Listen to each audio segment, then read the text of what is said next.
Do you know that the human skeletons, dating back millions of years, housed in museums, often cause today's Muslim youth to grapple with a dangerous question?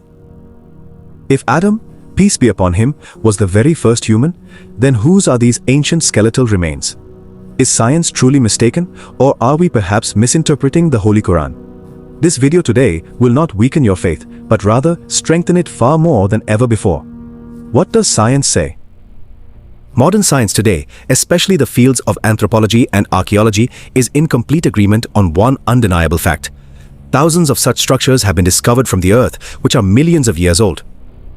These creatures walked on 2 feet, utilized stone tools, and resided in groups. Neanderthals, Homo erectus, and other similar human-like beings.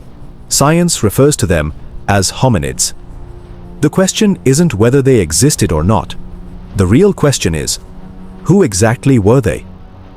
The astonishing indication from the Holy Quran. The Quran is certainly not silent regarding this particular question, that specific verse from Surah Al-Baqarah, which has been deeply pondered over for centuries. Will you place upon the earth a creation that will spread corruption and shed blood? This profound question was posed by the angels. However, angels are not endowed with knowledge of the unseen. So, how then did they come to know that mankind would shed blood? Classical commentators explain that the angels had previously witnessed the jinns causing mischief and corruption. However, the modern scientific perspective suggests quite clearly that it's entirely possible the angels witnessed pre-existing human-like creatures upon the earth constantly fighting, dying, and shedding much blood. It was based on this very experience that they then made their conjecture.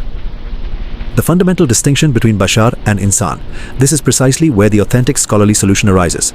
The Holy Quran specifically utilizes 2 entirely separate terms. These are Bashar and Insan.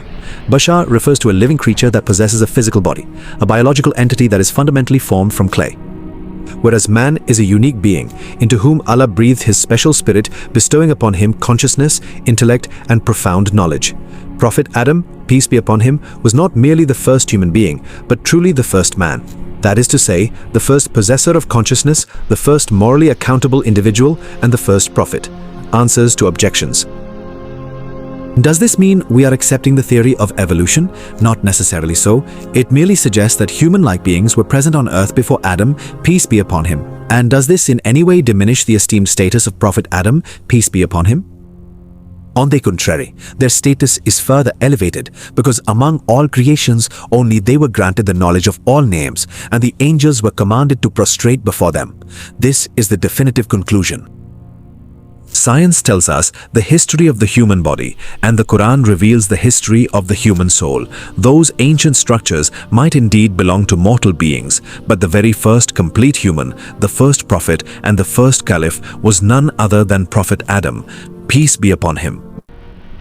And Allah knows best. If you wish to learn more astonishing facts about history, the Quran, and science, then please follow and subscribe to our channel. Like and share this video. See you in the next one.